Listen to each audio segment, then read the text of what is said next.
continuing story of Peyton Place.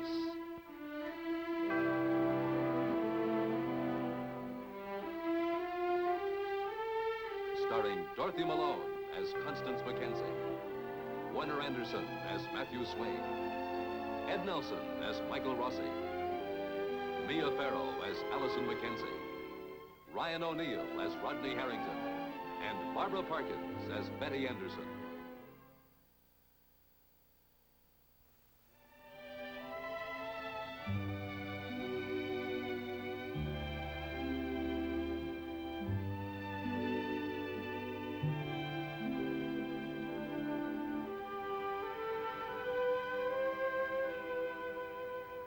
Allison Mackenzie is convinced that the attack her father has launched on the new manager of the Peyton Mill, David Schuster, is a highly personal one.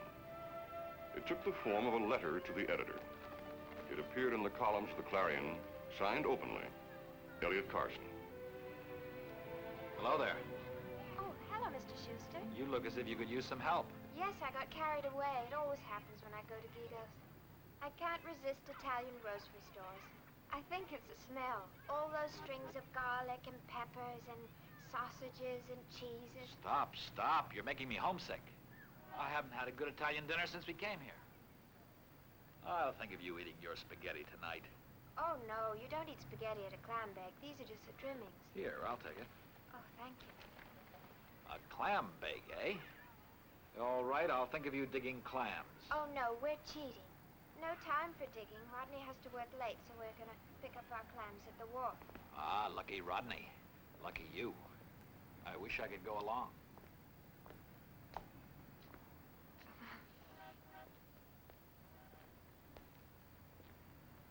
Mr. Schuster, I'm sorry about what my father wrote.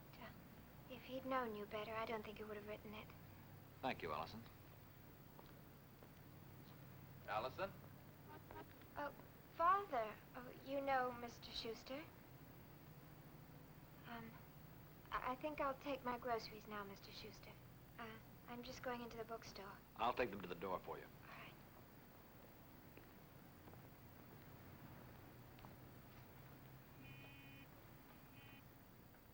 Thank you. You're welcome. Mr. Carson. Have you got a minute? I'd like to talk to you. I've got all the time you want. Come on.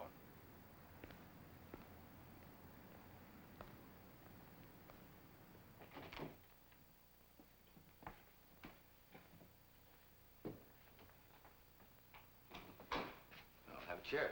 No, thank you.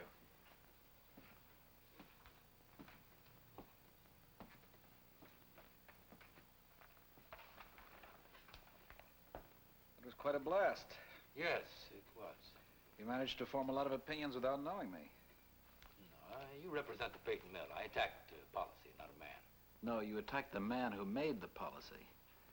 The name Schuster occurs too many times in this article to leave any doubt about that. All right. I attacked the policy being set by a man named Schuster. Well, no man likes to be a target, Mr. Carson. You were in the service. You should know that. And you should know that a man in a command position has got to expect to be a target. You send men out to die, or you fire them. You take the repercussions. Well, we're not in the service anymore, and it's not 18 years ago either. Times have changed, Carson. I understand all that. I had a lot of time for reading and thinking. I did mine in a cell. You did yours in one of those antiseptic glass cages where they formulate industrial policies these days. Go on. All right? See, I think in terms of people. You like to change them into figures and ciphers and graphs. X number of men plus X machines equals X profit or loss. I'm paid to make decisions. I'm paid to be responsible for them and to stand by them. And is that the end of it? Without any obligation to the people of this town? They don't pay my salary more than Peyton does. Then I'm right. You'll turn a tidy profit for him and move along. You'll solve the financial problems of the Martin Peytons and leave behind another economic wasteland. So we chalk up one more for progress. You're being very glib, Mr. Carson. You're in love with words, not ideas. Terms like gold-plated migratory worker. You said that a man's actions speak for him. Well, beware of words, Mr. Carson, because yours are irresponsible, emotional, and uninformed. Words? human values, involvement, responsibility. Your responsibility, Schuster. Not just to Martin Peyton, but to this entire community. No radical change ever took place easily. It's going to hurt while we make this transition. Is it going to hurt you, Schuster? Well, I'll tell you something. I have to stand by my decision. And I'm willing to stand or fall by it. Now, what are you prepared to do? Go on writing letters to the editor from the safety of this store? No, I'm not going to be pot-shotting from the safety of this store. I'm going to be the new editor of the Clarion. Well, congratulations. You're a bigger gambler than I thought.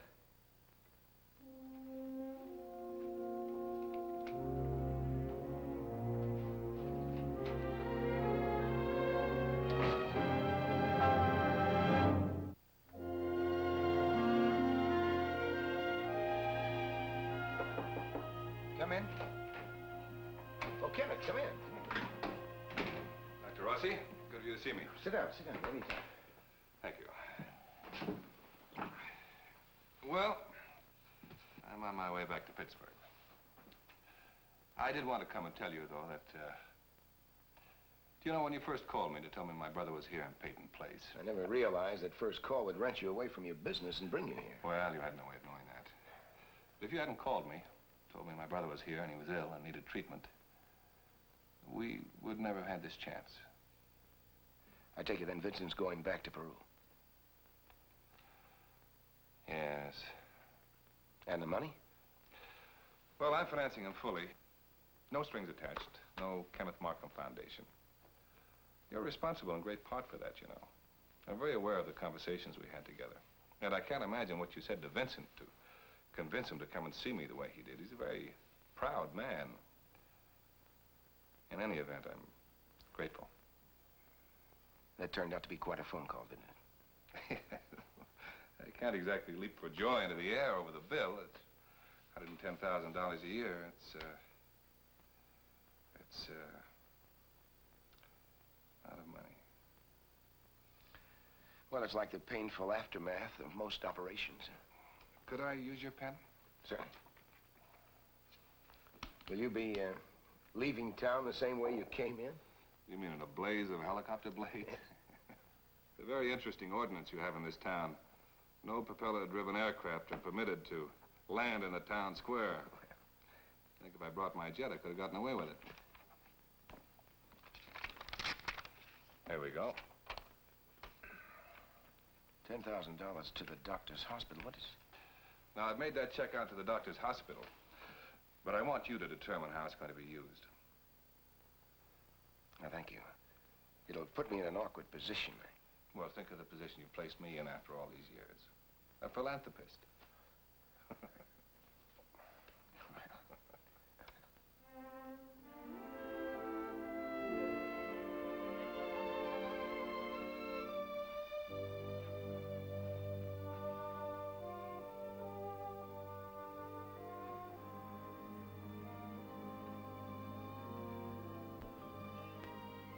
I had a box of tissue stuffed in the band. Does it show? No, no, it doesn't show. Can I get you something? Coffee? A drink? No, thank you. I'm going back to Peru, Claire, and, After all was said and done, I knew you would. well, it's with my brother's help. He's going to finance a mission now. We started out caterwauling at one another and ended up in a duet. He's quite a remarkable man, actually. So are you, Vincent. I'm happy for you. Please believe that. You belong there. I'm sorry I ever tried to stop you from returning. Well, how about you, Claire? Where do you belong? Here, in Peyton Place, in the hospital, in this house. Your roots are in the mission, wherever it is, whatever it costs you. Mine are here. Have you found something else here? Only myself. Well, that's quite a lot, isn't it? I kept waiting for some giant bolt of insight to solve all my problems, and all the while I was living the solution. I'm glad, Claire. When are you leaving? Oh, I don't know. Sometime tomorrow, probably. Then I won't see you again. No. There is something I want to say before I go. It doesn't make any difference now, but I did get that letter you sent to Peru. When I came up here, I knew that you were going to divorce me. Is that why you came? Yes, on the wings of a safe excuse. The mission was in trouble, and I did need the money. But it was the letter that brought you. You know, when I read your letter, I went into my tent and hid. I literally hid there. Didn't talk to anybody. Didn't even take care of my patients.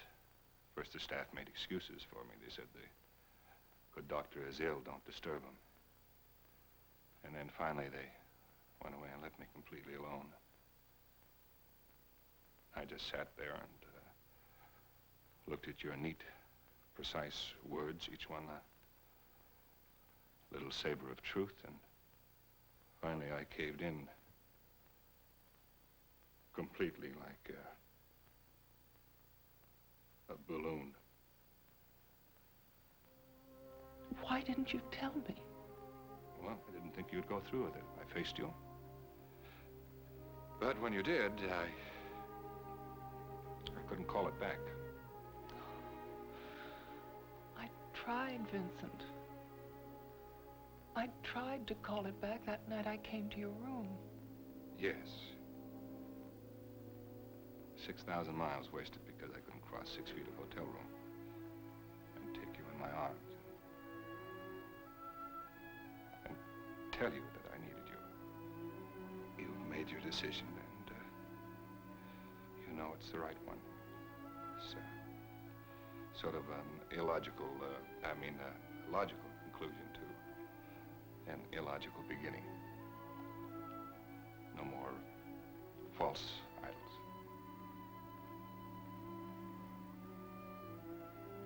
Well, goodbye.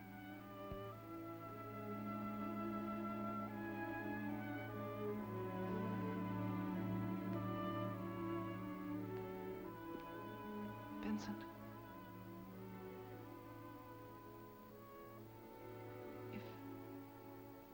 If you could walk those 6 feet now.